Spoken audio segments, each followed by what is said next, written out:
그래서 공시 역량이 우수한 대학은 아니지만 이 자리를 통해서 여러분들에게 제가 어떻게 준비했는지, 그리고 또 여러분들께서 어떤 부분을 좀 신경 쓰시면 좋을지에 대해서 같이 공유 드리도록 하겠습니다. 시간이 많이 딜레이 되기 때문에 최대한 빨리 진행하도록 하겠습니다. 제가 공유하고자 하는 내용은 총 4가지인데요. 이 중에서 두 번째, 여기 현장 점검, 준비 전략 이 4가지, 이 부분을 중점적으로 다루도록 하겠습니다. 첫 번째는 4주기 현장 점검 개요인데요. 이제 아까 방금 선생님께서 말씀해 주셨듯이 제가 4주기 점검을 받아 보니까 대학원 장표가 빠진 게 엄청나게 큰 업무 경감이었습니다. 그리고 또 장학금 장표가 빠진 것이 제가 살 수 있었던 이유였던 것 같고요. 만약에 장학금 장표도 있고 대학원 장표도 있었다 그러면 저는 아마 많이 두들겨 맞았을 것 같습니다. 그래서 여기 보시는 바와 같이 4주기 점검 항목은 학부 중심, 학부만 점검을 하고 있고요. 네, 여기에 이렇게 나와 있고, 다만 수시 항목은 법인과 관련된 현황, 그 다음에 그 제재받은 현황, 그것만 제외하고 모든 것이 다 해당이 됩니다. 그럼 이제 본격적으로 제가 공유 드리고 싶은 이 현장 점검 준비 전략 4가지인데요. 첫 번째는 자료 준비는 일찍 시작하자. 그 다음에 점검단의 시선에서 자료를 점검하자. 세 번째는 오류 정보를 발견한 사람을 칭찬하자. 마지막으로 궁금하면 물어보고 답변을 근거로 남기자입니다. 이 4가지 전략을 가지고 저는 현장 점검 준비를 시작을 했고요. 이거 통해 가지고 뭐 자체 정정은 많이 했지만 그래도 현장 점검을 잘 끝낸 것 같습니다. 그러면 좀 더 구체적으로 하나씩 말씀드려 보도록 하겠습니다.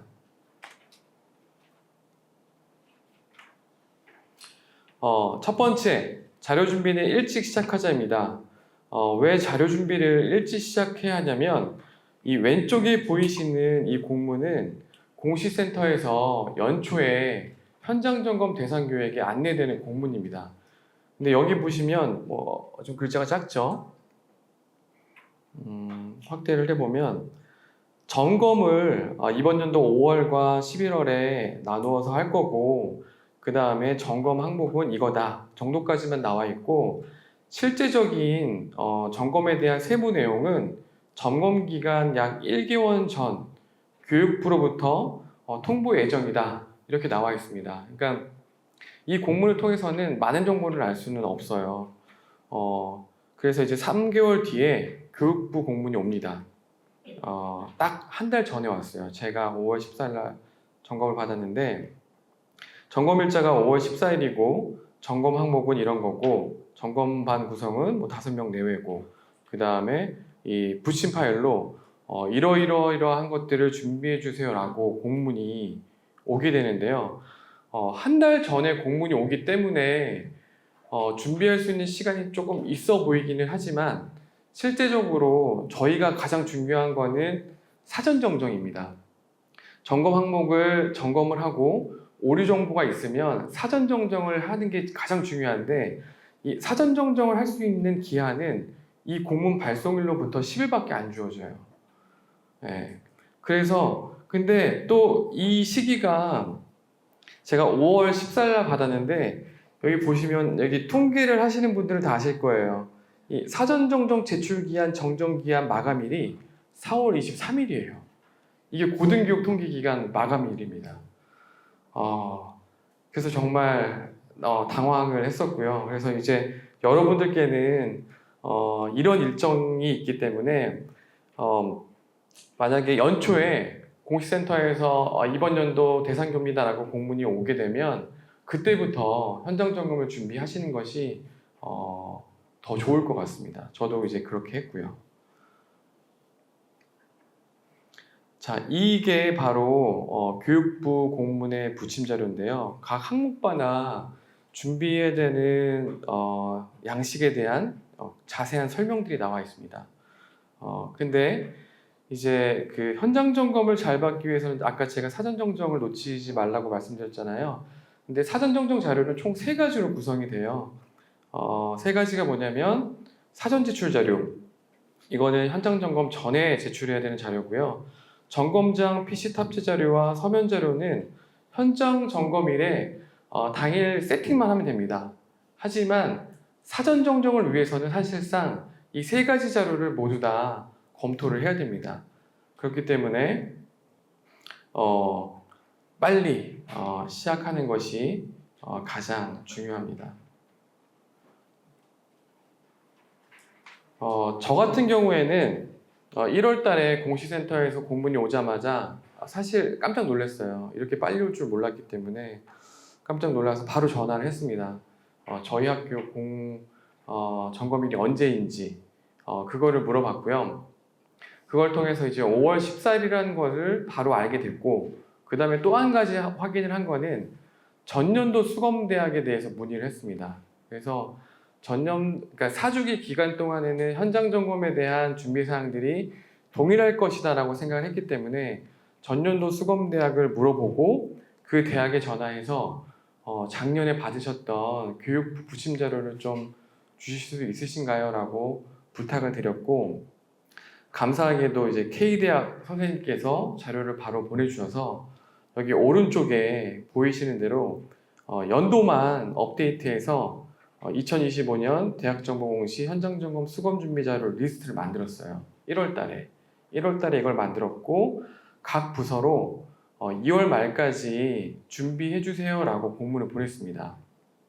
준비사항은 이게 현장점검은 그 전년도와 전전년도 2개년치에 대한 점검이에요. 그래서 이미 다 나와 있는 자료이기 때문에 2월 말까지 자료 준비와 함께 자체 점검을 해서 그 결과를 알려달라고 공문을 보냈습니다. 다 잘 했겠죠? 저희 각 부서들이 잘 했을 거라고 생각이 되시나요? 네, 저도 되게 부푼 기대를 가지고 2개월 정도 주면은 다 하실 수 있겠지? 라는 생각으로 보냈는데 이게 한 3월 중순 정도에 되는 점검 결과서예요. 여기 보시면 자료 준비 상태는 준비 중. 그래도 나름대로 검증을 해서 불일치에 대한 정보를 찾아냈고, 또 어떤 항목들은 자료를 다 준비를 했고, 또 아쉽게도 또 불일치에 대한 또 메시지를 전달을 해주셨습니다. 그래도 이제 마음이 제가 쫄리지가 않았어요. 이게 3월 초 중반이지만 5월 중순까지는 2개월 정도의 시간적 여유가 있었기 때문에 담당자들을 다독이면서 같이 함께 점검할 수 있었고요.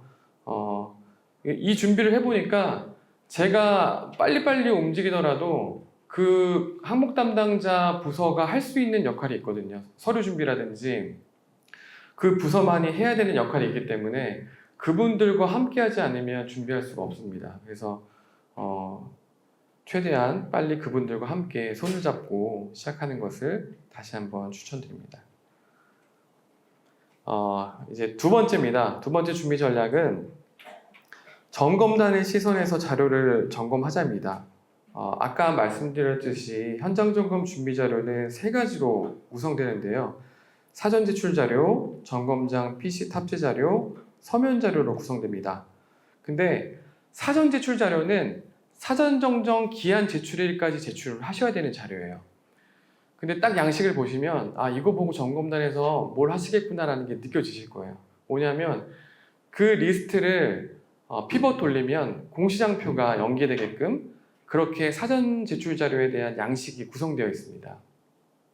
그래서 반드시 사전 제출 자료를 만드실 때는 교육부래 고등통계 데이터 자료를 기반으로 사전 제출 자료를 만드시고, 그 사전 제출 자료를 피벗으로 돌렸을 때 공시된 장표와 일치하는지는 반드시 확인하셔야 됩니다.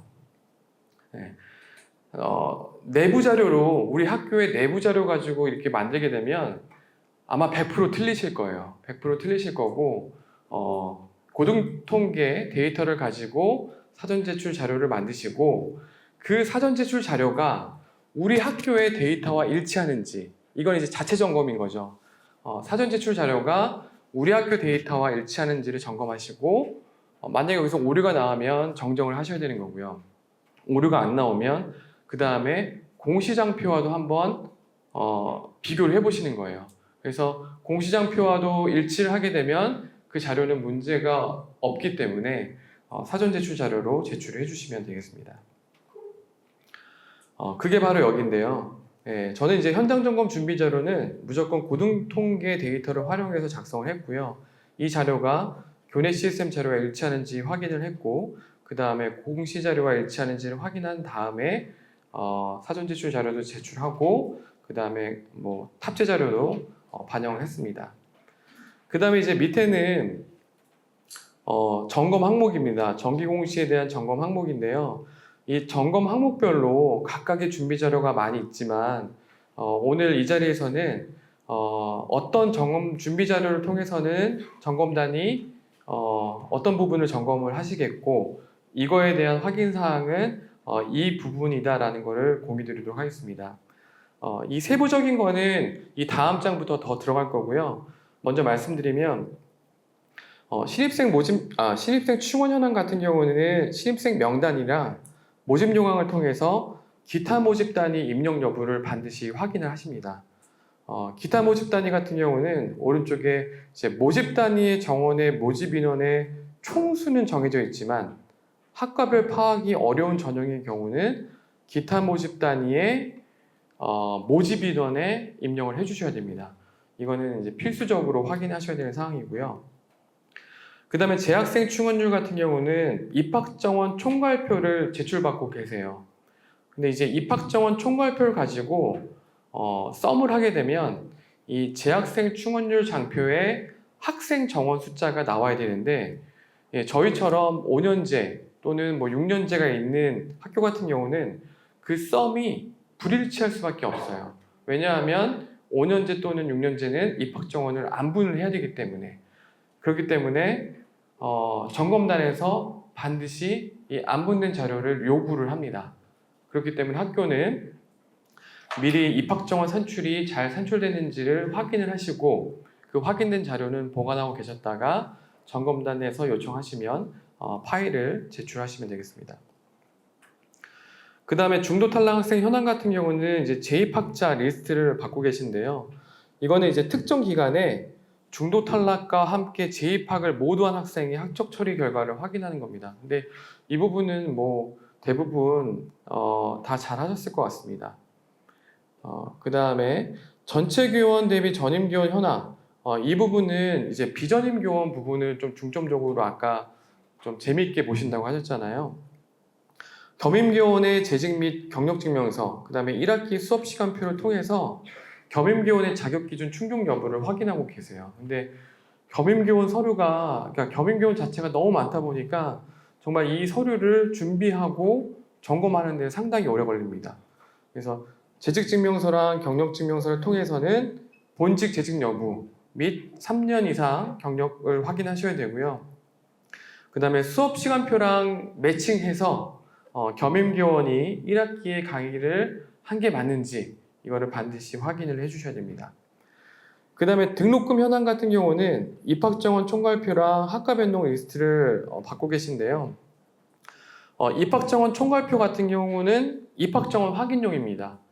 이 경우도 그냥 학칙에 나와 있는 연도별 입학정원은 틀릴 일은 없고 5학년 또는 6년제 그 전공의 입학정원을 제대로 산출했는지는 반드시 확인하시고 파일을 요구하십니다.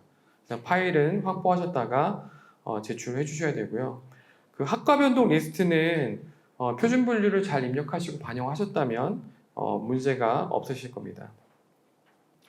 그 다음에 이제 교사시설 확보 현황인데요. 이 교사시설 확보 현황은 시설 정원 산출하는 게 가장 까다로운 것 같아요. 이 시설 정원 세부 현황표를 요구를 하시는데 이 시설 정원을 입학 정원과 재학생 기준으로 잘 산출했는지를 이 파일을 아마 요구를 하실 거예요. 그래서 입학 정원 같은 경우는 대부분 대학원은 총정원제를 운영을 하고 계시기 때문에 대학원 총정원제에 따른 입학 정원 안분이 잘 됐는지를 확인하셔야 되는 거고요. 재학생 기준 같은 경우는 계약학과 및 특성화고 졸업 재직자 특별 전형을 제외를 하셨는지 이거 반드시 확인을 하셔야 됩니다. 제가 여기 빨간색으로 표시된 파일 확보 부분은 반드시 산출 자료를 확보하셨다가 점검단이 요구하시면 제출하시면 되겠습니다. 그럼 더 이제 구체적으로 실무적인 부분으로 제가 설명드리도록 하겠습니다. 이거는 이제 아까 말씀드렸던 사전 제출 자료와 공시장표가 일치하는지를 사전에 확인하고 제출했던 저의 화면인데요. 중도 탈락 학생 현황 같은 경우는 사유별 중도 탈락 학생 현황 리스트를 가지고 그 리스트를 제가 작성해야 돼요. 사전 제출 자료로. 근데 이 제출 자료가 공시된 장표에 사유별 중도 탈락 학생 유형별 인원과 일치하는지를 반드시 확인하셔야 됩니다. 여기 왼쪽이 공시장표고요. 오른쪽이 제가 만든 리스트를 통한 인원입니다. 이 인원이 왼쪽의 장표와 일치하는지를 확인을 했습니다. 그러니까 아까 이전 시간에 사유가 막 다른 경우도 있다고 말씀하셨잖아요. 근데 고등교육 통계 자료를 가지고 만들면 사유가 달라질 일은 없으시고 다만 우리 내부 자료랑 비교해서 오류가 있는지는 반드시 또 확인을 하셔야 됩니다.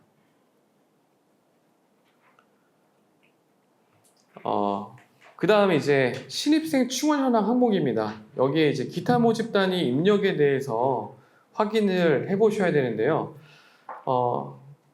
신입생 충원 현황 장표를 보셨을 때 기타 모집 단위에 모집 인원 부분에 정원의 인원이 0으로 되어 있다면 반드시 정확하게 입력된 게 맞는지 확인해 보셔야 됩니다.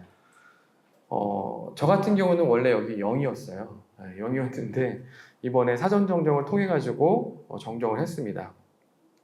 그래서 기타 모집 단위 입력에 대한 것을 확인하기 위해서는 먼저 기준에 대해서 먼저 아셔야 되는데요. 조금 돋보기로 보게 되면 고등교육 통계조사 지침서나 대학정보공시 지침서를 보시면 입력 기준이 자세하게 나와 있습니다. 이거는 이제 대학정보공시 지침서인데요. 모집 인원의 부분에 있어서 모집 인원은 해당 연도의 모집 요강 기준으로 입력. 그러나 모집 요강에 학과별로 정원의 모집 인원이 나누어져 있지 않다면 아래와 같이 입력입니다. 이 1번과 2번인데요. 기타 모집 단위는 1번에 해당합니다.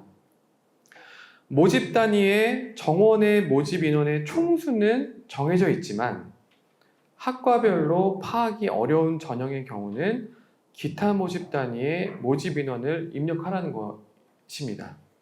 그게 뭐냐면 고등통계 지침서를 보시면 여기가 이제 정원의 특별 전형 모집 인원 산정 기준 및 범위거든요.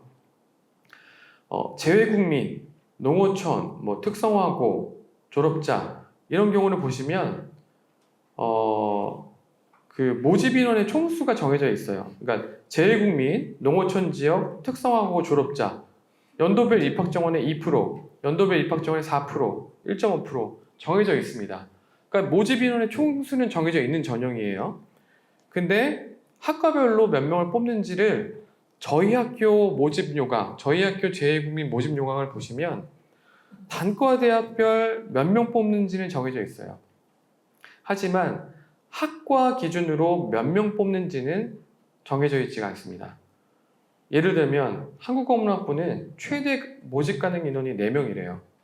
그러니까 4명일 수도 있고 3명일 수도 있고 안 뽑을 수도 있고, 그러니까 모집 인원이 그냥 맥스만 설정되어 있지 몇 명 뽑겠다라는 건 정해져 있지가 않은 거예요.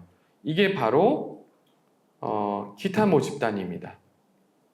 이게 바로 모집 인원의 정원의 모집 인원의 총수는 정해져 있지만 학과별 파악이 어려운 전형의 경우에는 기타 모집 단위의 모집 인원을 입력을 하셔야 되는 겁니다. 그래서 저희도 이거 하기 전에는 0이었어요. 0이었고 점검을 하다 보니까 잘못됐네 라는 것을 발견해서 이번에 정정을 하게끔 되어 있습니다. 이 신입생 충원 현황 같은 경우는 캐디 연계장표예요. 그래서 첫 단추가 고등통계조사 입력장표의 모집인원 부분에 기타 모집 단위의 정원의 모집 인원을 정확하게 입력을 해주셨으면 틀릴 일은 없으실 겁니다. 자, 두 번째는 재학생 충원율입니다. 재학생 충원율 장표를 통해서 보시는 게 이제 학생 정원 부분인데요. 여기 보시면 2024년 상반기 소개가 11,819명으로 되어 있습니다. 이 장표도 신입생 충원율 장표와 마찬가지로 KD 연계 장표예요. KD 고등교육 통계조사에 있어서 입력 장표의 입학 정원 부분에 입력된 정원에 대한 합이 여기로 나오게 되는 거예요. 근데 이제 보시면 이게 2024년 상반기 조사거든요.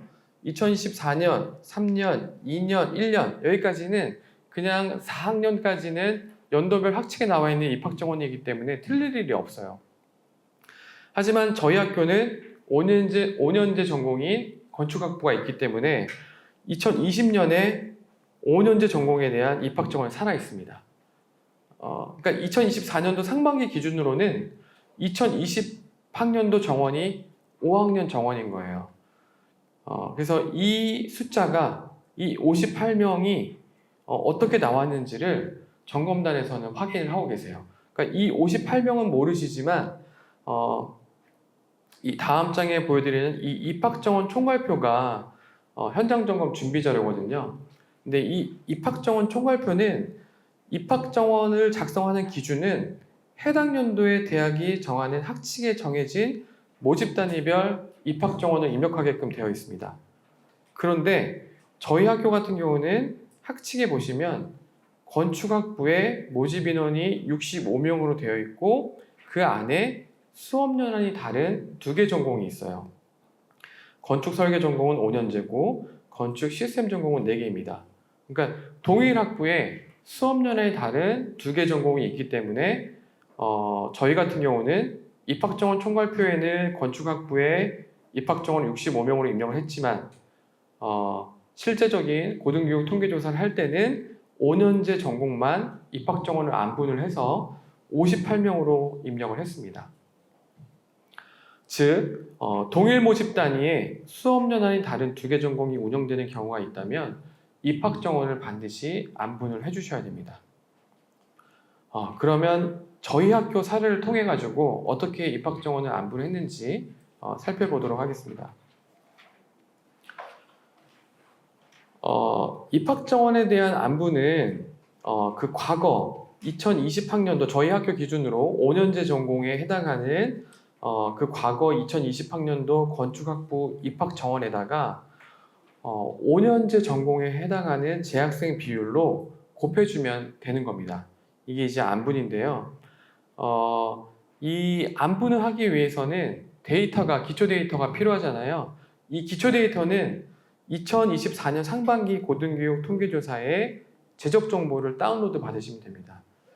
제적 정보를 다운로드 받으신 다음에 여기 나와 있는 대로 이제 피벗을 하시면 학적 상태는 지학으로 놓고 이제 건축대학으로 놓게 되면 설계 전공은 5년제 전공, 5년제 전공의 숫자가 재학생 수가 195명, 그 다음에 시스템 전공 4년제 전공의 재학생 수가 25명 나오게 된 것을 보실 수가 있고요.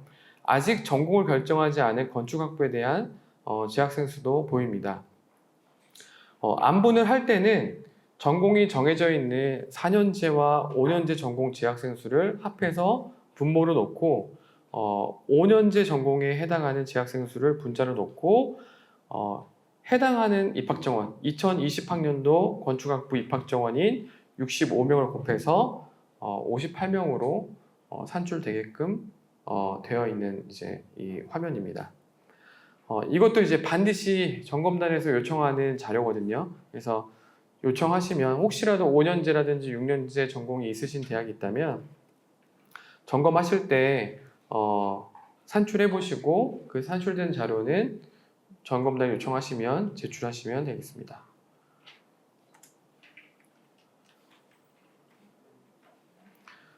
그 다음은 이제 전체 교원 대비 전임 교원 현황입니다.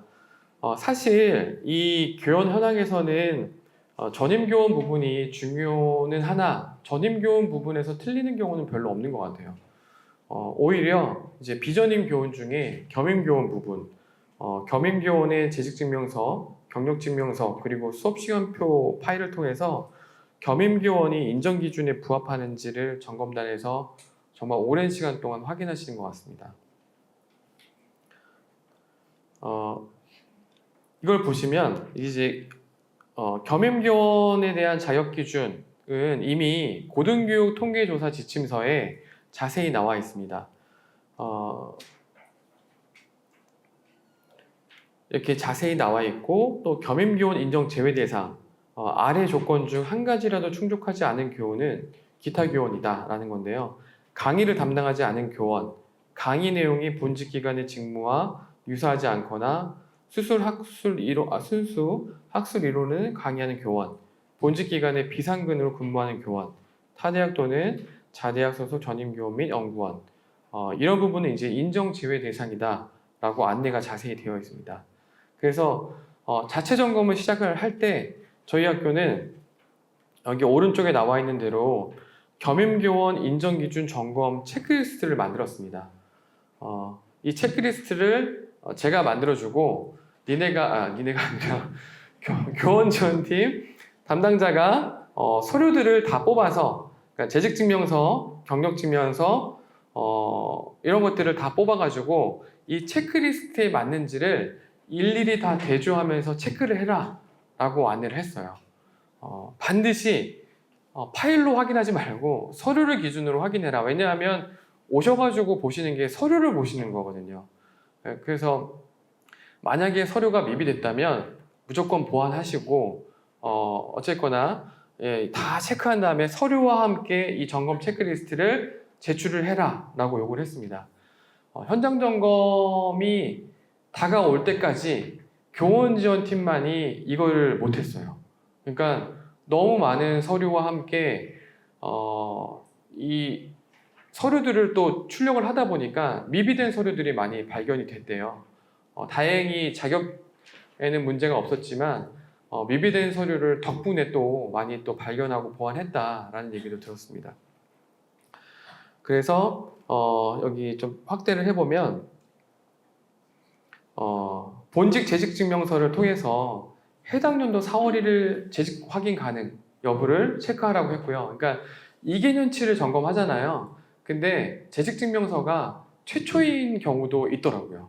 그러니까 매번 재임용할 때마다 이분이 그러니까 재임용이 아니라 본직의 재직인지를 확인을 해야 되는데 재직증명서가 한 개인 경우도 있었습니다. 그래서 각각의 연도별로 그래서 제가 여기 연도를 다 왼쪽에다가 공시 연도별 성명 그러니까 똑같은 사람이라도 연도별로 2개가 있을 수가 있습니다. 그래서 서류를 기준으로 체크를 하게끔 했고요. 본직 직무와 강의 유사 여부도 다 확인하라고 했습니다. 강의 여부도 그다음 고용기간 1년 미만 여부도.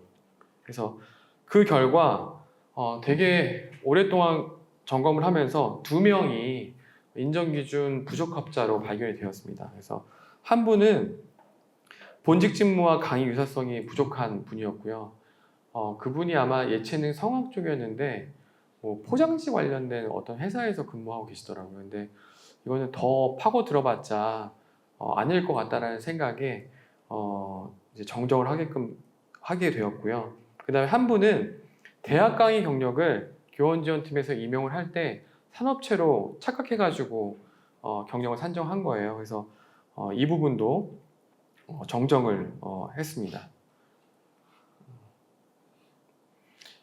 이 화면은 이제 왼쪽에 보이시는 양식은 저희 국민대가 겸임교원 인정 기준을 빠르게 확인을 위해서 자체적으로 만든 양식인데요.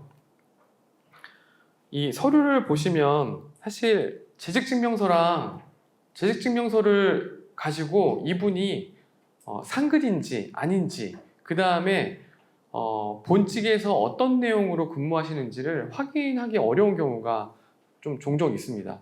그래서 저희는 2023년도부터 물론 재직증명서랑 경력증명서를 받지만 그 외로 재직 내용 확인 및 겸직 동의서를 받고 있습니다. 그래서 여기는 정규직 여부, 상시근로 여부, 직장 가입, 건강보험 직장 가입자 여부, 그 다음에 담당 업무 내용을 작성을 해서 제출하게끔 되어 있고요. 그래서 여기 보시면 이분은 법과대학 법학과 겸임 교수님이신데 그 어떤 기관에서 여성노동법 제도 관련 연구 수행을 하고 계시는 분으로 확인이 되었습니다. 그래서 이제 신규 임용자에 대해서는 재직증명서랑 경력증명서, 그 다음에 재직 내용 확인 및 겸직 동의서를 받고 있고요. 재임용 지원자는 이미 경력을 저희가 한번 확인을 다 했기 때문에 재직증명서랑 재직 내용 확인 및 겸직 동의서를 받고 있습니다. 왜냐하면 직장은 바뀔 수가 있기 때문에 다시 받고 있습니다. 자, 그 다음은 이제 등록금 현황입니다. 이제 등록금 현황에서도 입학 정원 부분을 좀 신경을 써주셔야 됩니다. 그 재학생 충원율 장표에서도 이제 5년제 전공의 건축학부에 대한 안분을 했는데요. 이제 이 안분이 각 공시 장표 항목마다 기준이 다 제각각이에요. 너무 외워지지도 않고 또 틀리기도 쉽더라고요. 그래서 이 부분도 점검단에서 반드시 요구하시는 내용입니다. 파일을 요구하시는 부분이기 때문에 저희 학교도 이제 건축대학의 건축학부가 아까는 이제 5년제가 막 58명 정도 나와 있는데 여기서는 49명으로 되어 있습니다. 그래서 이 부분이 어떻게 산출되었는지를 확인을 하시고 파일을 확보하시고 점검단이 오시면 제출하셔야 되는데요. 등록금 통계조사 지침서에 안분에 대한 방법이 자세하게 안내가 되어 있습니다. 이 노란색 형광펜인데요. 같은 학부에서 수업 연한이 다른 전공이 운영되며 입학 정원이 분리되어 있지 않은 경우는 5학년 정원은 대학에서 정한 정원으로 입력하는 것이 기본 원칙입니다. 다만 정해져 있지 않은 경우에는 5학년 정원은 전년도 4학년 입학 정원에서 전년도 4학년 재학생 중 5학년 진학 예정자 비율로 5학년 입학 정원 산출하도록 안내가 되어 있습니다. 2024년 지침서부터 이 내용이 자세하게 담겨져 있고요. 2023년 지침서까지는 이 내용은 없었습니다. 근데 없었지만 이렇게 산출하도록 그동안 아마 장학재단이라든지 공시센터가 안내를 하고 있으셨고요. 2024년도부터는 지침서에 잘 나와 있기 때문에 반드시 확인하고 체크를 하셔야 됩니다. 여기 오른쪽이 저희 학교의 5학년 입학 정원을 어떻게 산출했는지 보여드릴 화면인데요. 이게 전년도 재학생 수 가지고 안분을 하기 때문에 전년도 고등교육 통계 조사에 기초 집계 재적 학생 현황 자료를 활용을 했습니다. 그 5학년 자료는 4학년 재학생 중에 5학년으로 진학하는 예정자 비율로 안분을 하는 거기 때문에 이 기초 집계 중에 학과별로 4학년 재학생 숫자만 발췌를 했고요. 안분을 할 때는 상반기와 하반기 재학생 정보를 합쳐가지고 안분을 하시면 되겠습니다. 그래서 시스템 전공은 저희가 4년제고 건축 설계 전공은 5년제입니다. 그리고 설계 전공의 전신인 건축학 전공도 5년제고요. 그래서 상반기에는 4학년 전체 학생은 모두가 해당되는 거고요. 4학년 재학생 중 5학년으로 진학할 예정자는 5년제 전공인 건축 설계 전공의 60명이 되겠습니다.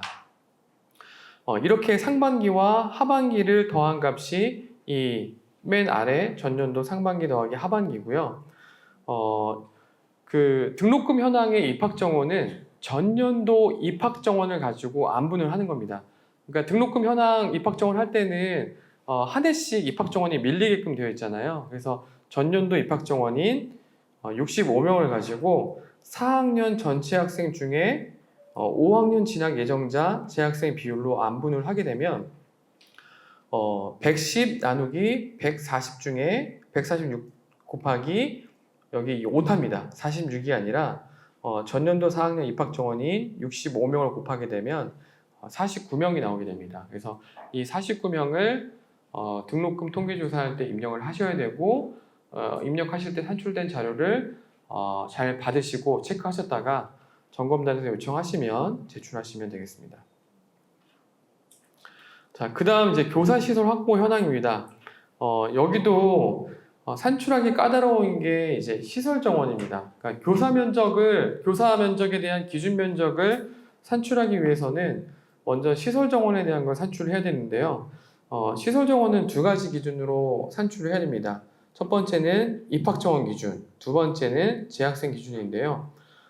입학 정원 기준 같은 경우는 간단하게 말씀드려 정원 내 학부 입학 정원을 가지고 수업 연원을 곱해가지고 입학 정원 기준 시설 정원을 산출하는 거고요. 여기서 주간 대학원만 해당이 됩니다. 학부와 대학원은 주간만 해당이 되고요. 재학생 기준 같은 경우는 4월 1일 기준 전체 재학생을 하게 되는데 학부는 전체고요. 대학원은 주간만 해당이 됩니다. 여기서 중요한 거는 재학생 기준 같은 경우는 계열 구분, 이 왼쪽에 박스가 있는 대로 계열 구분이 어려운 학과의 입학 정원은 해당 학과에 입학한 총 정원을 계열이 최초로 구분되는 학년의 4월 1일 기준 정원 내 재학생 비율로 안분을 해주셔야 됩니다. 대학원 같은 경우는 총정원제로 운영되고 있잖아요. 그렇기 때문에 어느 학과에 몇 명으로 입학 정원을 입력하는지에 대해서는 반드시 안분이란 작업을 해주셔야 되고요. 또 동일 학부에 수업 연한이 다른 두 개 전공이 운영되고 있다면 여기서도 또 안분을 해주셔야 됩니다. 그 다음에 입학 정원 기준으로 산출할 때는 반드시 결손 인원 또는 편입학 여성을 활용한 첨단학과 증원 인원은 입학 정원에서 제외를 해주셔야 됩니다. 모집 유보 인원도 마찬가지로 제외를 해주셔야 되고요. 그 다음에 이제 재학생 기준을 산출할 때도 제외되는 인원이 있습니다. 계약학과나 특성화고 졸업 재직자 특별전형 재학생은 재학생 수 산출 시 제외를 해주셔야 되겠습니다. 자, 그럼 이것도 간단하게 어떻게 산출했는지 보도록 하겠습니다.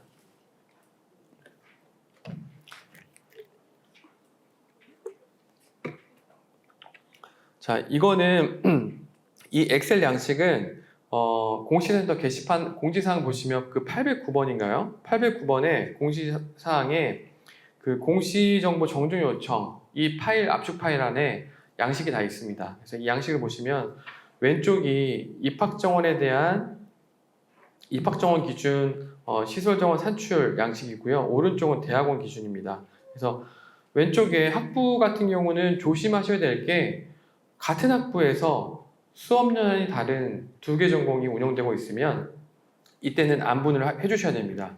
근데 여기는 또 안분에 대한 기준이 달라요. 어떻게 다르냐면 전공이 최초로 구분되는 학년의 정원 내 재학생을 기준으로 전공이 최초로 구분되는 정원 내 재학생을 기준으로 입학 정원을 안분을 해주셔야 됩니다. 저희 같은 경우는 건축학부가 3학년에 최초로 전공이 분리가 됩니다. 그렇기 때문에 이 자료를 산출하기 위해서는 당해년도 상반기 고등교육 통계조사의 재적 정보뿐만 아니라 이 학생이 정원 내인지 정원 외인지 구분할 수 있는 교내 입학 정보를 연결해서 피벗을 돌린 다음에 학년은 3학년, 정원 구분은 정원 내, 학적 상태는 재학생으로 필터를 걸면 이렇게 이제 4년제 전공으로 7명, 5년제 전공으로 60명이 나옵니다. 그래서 이 비율로 가지고 안분을 해서 건축 시스템 전공이 입학 정원이 7명이고 설계 전공은 58명이라는 거를 여기다가 입력을 해주셔야 됩니다. 그러니까 학칙상에는 65명밖에 안 나오잖아요. 그렇기 때문에 여기서는 전공이 최초로 구분되는 학년의 정원 내 재학생 비율로 안분을 해주셔야 됩니다. 그 다음에 오른쪽은 대학원인데요. 대학원 같은 경우도 입학 정원, 여기다가 입학 정원에 입력을 해주셔야 돼요. 근데 대학원은 총정원제로 운영되기 때문에 여기서도 안분을 해주셔야 되는데 안분에 대한 양식도 그 하나의 파일에 다 시트별로 나눠져서 나와 있습니다. 좀 확대를 해보면 이게 이제 저희 학교 일반 대학원의 안분한 건데요. 석사 과정의 정원과 박사, 석박사 통합 과정의 정원을 먼저 입력을 하고요. 근데 입력을 할 때 아까 제외되는 첨단학과 정원은 여기서 빼줍니다. 저희는 52명이 있었기 때문에 빼줬고요. 그 다음에 이 밑에다가 석사란, 박사란, 석박사 통합란에다가 그 4월 1일 기준, 이게 이제 2024년 4월 1일 기준, 그 해당 연도 4월 1일 기준에 고등교육 통계조사 자료를 통해 가지고 재학생 현황을 여기다가 입력을 해줍니다. 빨간색 박스 안에다가 입력을 해주면 오른쪽에 자동으로 계산이 되게끔 되어 있고요. 이 조정값은 반올림으로 자동으로 계산되기 때문에 상단에 입력한 석사의 입학정원과 이 하단에 있는 입학정원이 일치하지 않은 경우가 대부분입니다. 이럴 때는 임의로 반올림 이제 조정하시면 돼요. 플러스 1, 마이너스 1 해가지고 임의로 하셔서 이 307명을 맞추시면 이 밑에 입학정원 일치 여부가 true로 나오게끔 되어 있고요. 그래서 결과적으로 이 조정값을 여기다가 대학원 주간 정원의 입학정원 여기다가 입력을 해주시면 시설 정원이 산출되게끔 되어 있습니다.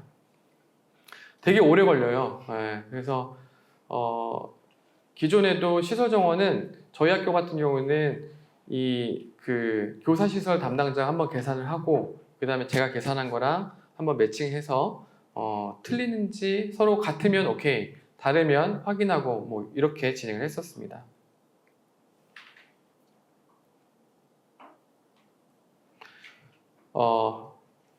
이제 두 번째 전략 점검단에서 시선에서 점검하자는 이제 끝났고요. 세 번째는 이제 오류 정보를 발견한 사람을 칭찬하자입니다. 다른 대학 분위기는 어떤지는 모르겠지만 저희 학교는 자체 정정에 따라서 벌점을 받는 것에는 전혀 민감해하지 않습니다. 오히려 발견한 것을 이제라도 발견한 것에 대해서 좀 고마워하고 또 발견한 사람을 좀 칭찬까지는 아니지만 그래도 잘했다라고 좀 격려하는 분위기가 있거든요. 그래서 이 현장 점검을 준비를 시작하는 그 1월 달에 각 항목 담당자들을 불러가지고 회의를 했습니다. 이 회의를 할 때 점검을 하면서 오류가 나오면 절대 숨기지 마라. 당신들이 발견한 게 오히려 학교를 위한 거다. 정말 박수 받을 일이다. 라는 것을 되게 많이 얘기했어요. 그래서 꼼꼼히 점검을 해서 나오는 거에 대해서는 우리가 뭐 밥도 사주고 막 이렇게 할 테니까 자체 점검을 좀 충실히 해달라고 요청을 했거든요. 그러다 보니까 여기 보시는 바와 같이 여러 가지들이 나왔습니다. 제가 발견한 것도 있고 그 항목 담당자가 발견한 것도 있고 이렇게 많이 나오는 게 아마 좀 그런 분위기가, 그런 조직 분위기가 있었기 때문에 나오지 않았나, 자체 점검을 잘 할 수 있지 않았나라고 생각이 들고요. 그래서 혹시라도 자체 점검을 받게 되시면 한번 처음에 모이셨다가 오류 발견한 사람에게는 뭔가를 좀 보상해주겠다 이렇게 하는 것도 좋으실 것 같아요. 네. 숨기지 않도록. 네. 그 다음 네 번째는 궁금하면 물어보고 답변은 근거로 남기자입니다. 지침서를 보시면 자의적으로 판단하거나 할 때가 많았었어요. 그러니까 현장 점검을 받기 전까지는 제가 그냥 판단하고 넘어갈 때가 많았는데 이제 현장 점검을 앞두고 있으니까 자체 점검을 하면서 지침서를 되게 꼼꼼하게 보게끔 되더라고요. 그래서 꼼꼼하게 보면서 이거는 이렇게 처리한 게 맞나? 우리 데이터를 봤는데 좀 헷갈리는 거예요. 그래서 항목 담당자 불러가지고 야 이거 내가 점검단이라도 이거 한번 물어볼 것 같아. 그래가지고 이거에 대해서 그 한국장학재단 담당자에게 물어보고 우리가 만약에 잘못 입력했으면 우리 그냥 빨리 고치자라고 얘기를 했거든요.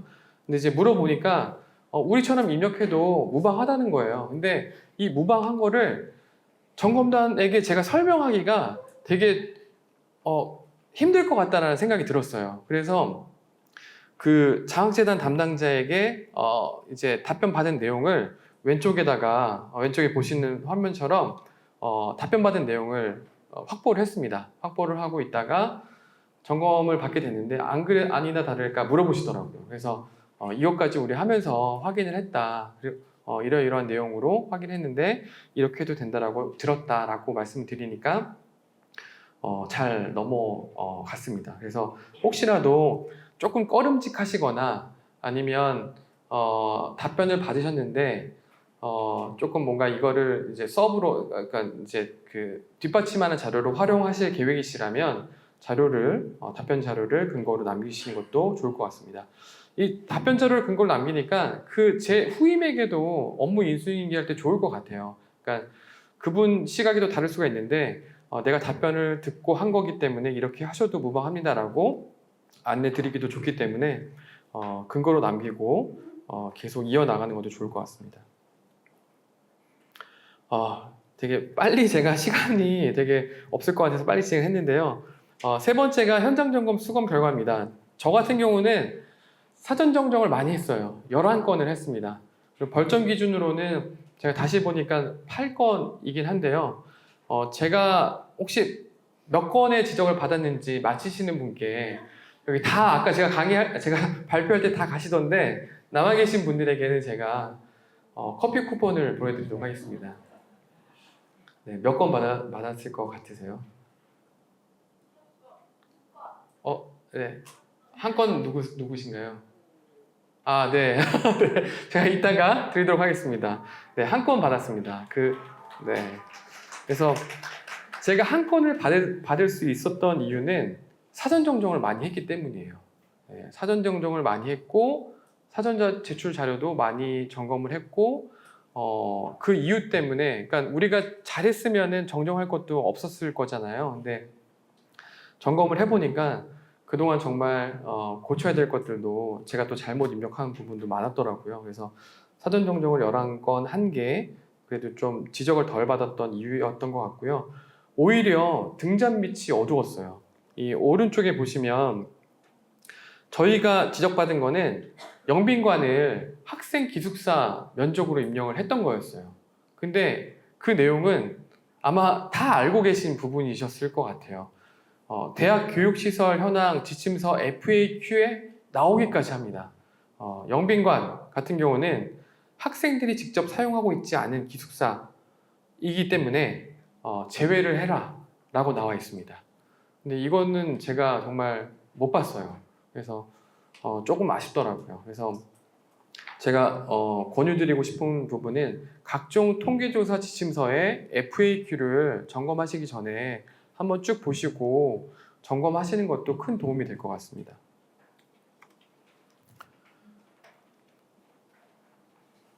마지막입니다. 마지막 이제 제가 이제 공시 업무를 만 2년을 아직 못했는데요. 이제 하다 보니까 항목 담당자분들이 고등교육 통계도 하고 항목 담당도 하고 있음에도 불구하고 고등교육 통계에 입력된 자료가 공시로 넘어가는 것을 모르시는 분들이 너무 많아요. 그래서 올해부터는 조금 이전부터는 이 공시에 대한 프로세스, 그러니까 공시에 대한 입력 기간 중에 버튼 누르는 게 중요한 게 아니라 원조사 기간에 지침에 맞게 잘 입력을 하고 이 원자료 조사에 몇 개 항목이 연계가 돼가지고 이런 공시 연계 장표가 만들어진다라는 거를 많이 교육을 하고 있어요. 그래서 그걸 염두에 두고 일을 하셔라라고 좀 강조를 하고 있거든요. 그래서 그 부분에 대한 내부 교육을 앞으로도 좀 강화할 예정이고요.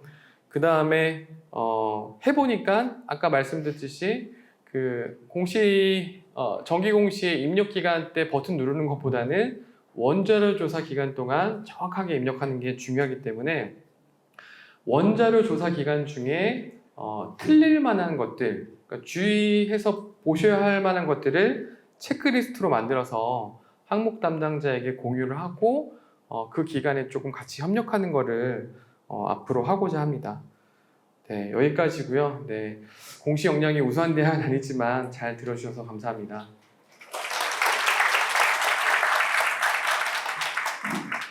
발표 너무 감사하고요. 혹시 이